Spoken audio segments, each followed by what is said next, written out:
Well, hello everybody from the Phoenix Club. Hello everybody and Merry Christmas! That's right, Fizzy. Well, Fizzy the Fairy and myself, we decided that it was a bit of a shame that you lot haven't been able to meet up at Inchgarth like you normally do. So we thought we'd tell you a Christmas story as a little bit of a treat. Isn't that right, Fizzy? Yeah. Well, how about you have a bit of a think and tell me what story you think I should tell them?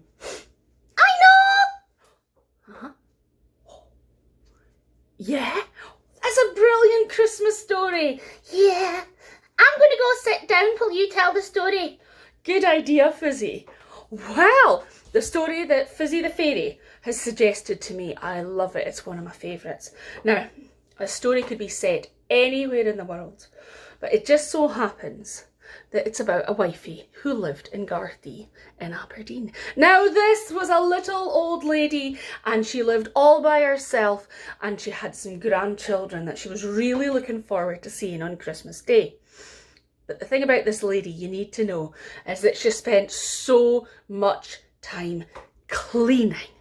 There was a place for everything and everything was in its place.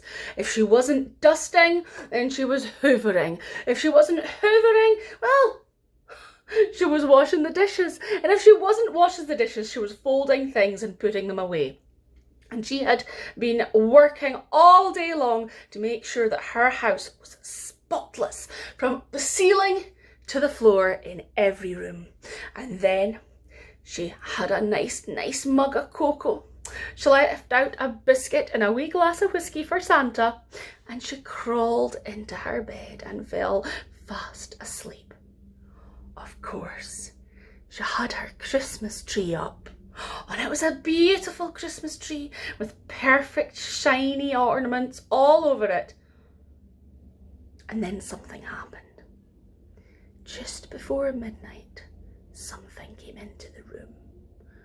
It was a something that some people feel scary, with 8 legs and little eyes. It was a spider! But the spider didn't come alone, did you? The spider came with Mummy Spider and Daddy Spider and baby spiders and Granda Spider and Grandma Spider. There were Aunt and Uncle Spiders. There were little spiders, big spiders, fat spiders, thin spiders. And they saw the Christmas tree all covered in its beautiful lights. And they started to climb. They'd never seen a Christmas tree before. And they went round it and round it and round it until they got to the star up at the top, and they gazed at it in wonder. It was so beautiful. But then Granddaddy Spider, the oldest of them all, looked around. Oh no. You see, the spiders, when they had been exploring, they had left spider web all over the tree. This poor little old lady who spent so much time cleaning her house for her grandchildren the next day, her tree was covered in spider webs from the very top to the very bottom. And all the spiders felt terrible and they didn't know what they were going to do. Just then, there was a sound and all the spiders scuttled and hid in behind the Christmas star on top of the tree. There was a rumbling coming from the chimney. There was a great rumbling that got louder and louder and louder. Then down the chimney came one big black boot. Then another one, followed by a pair of legs dressed in a red suit. And all the spiders were peeping and watching as somebody came out of the chimney. You know who it was, don't you?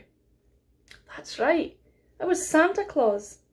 And Santa Claus made his way over to where the old lady had hung up her stocking, and he took a big present and with a ho ho ho, he popped it into her Christmas stocking.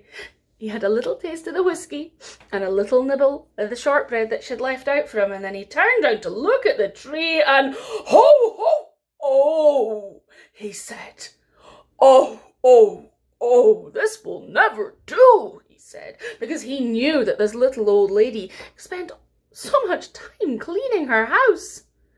And then he saw them peeping out from in behind the star. He saw the spiders, and he said, come out, there's nothing to be afraid of, but what will we do with this?" And then the teeniest, tiniest little baby spider all said, "I don't know. The old lady will be so upset." "Don't worry," said Santa Claus. "Now, question for you. Do you know how Santa makes his reindeer fly?" That's right. Round his waist, on his belt, he has a special bag full of magic dust. And it was that bag that he reached into. And he pulled out a handful of dust and he sprinkled it all over the tree. And do you know what it turned into? You know, don't you? Because you were there. Can you go and tell us? Can you go and show us what it turned into? It turned into tinsel. And it was all around the tree. And it was beautiful. So when the little old lady came downstairs the next morning, was she angry? No. She thought it was the most beautiful thing that she had ever seen. And after that, the spiders were always welcome to make their webs in at least one little corner of the house. Did you like that story? Would you like to hear another one? This story is also about a house.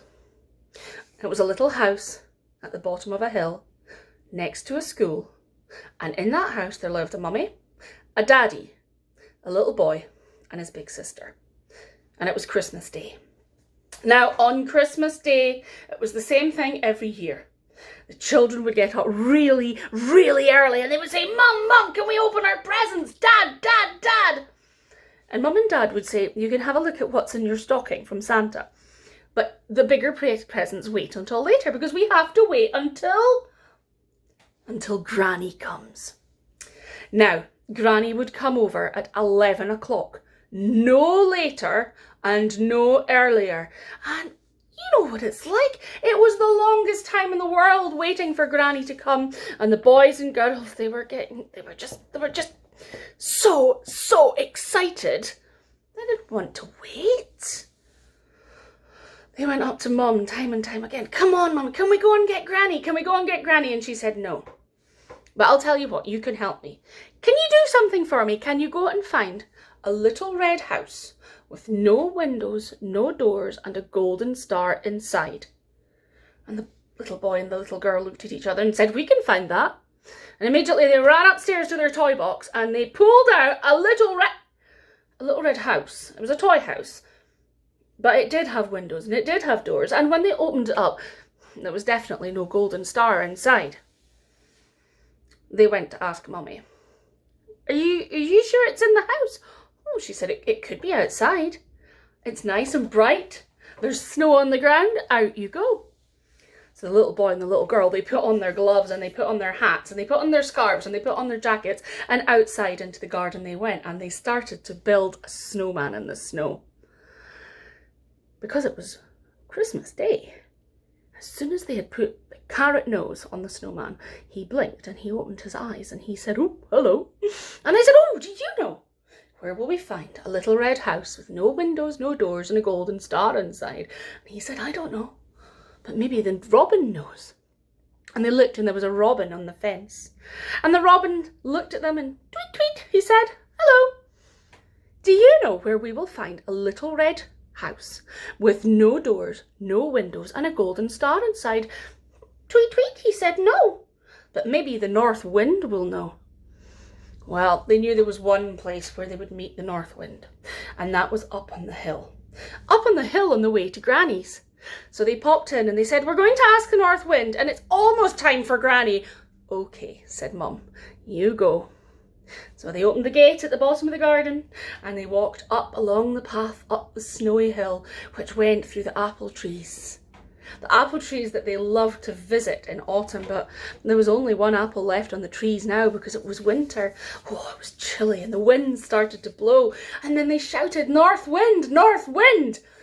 We're looking for a little red house with no windows, no doors, and a golden star inside. And the north wind laughed, and he blew so hard that he blew that very last apple down from the tree. Well, the little boy picked it up and put it in his pocket for later. "Oh, never mind," said his sister. "Look, it's time to go and get Granny." And they ran all the way to Granny's house up at the top of the hill. They knocked on the door and Granny came out, and Granny grabbed them and gave them a big kiss. And she picked up the 2 bags, one with the presents and one that had all her stuff to stay overnight. And they went down the hill together. And they soon got to the house and they went into the kitchen, and Mum said, "Well, did you find it?" "No, we didn't find a little red house with no doors and no windows and a golden star inside." "Oh, but we did find the last apple." And the mum said, "Well, that's it. That's it. Look, it's a little red house. Does it have any windows or doors?" "No." "But Mummy," said the little girl, "it doesn't have a golden star inside."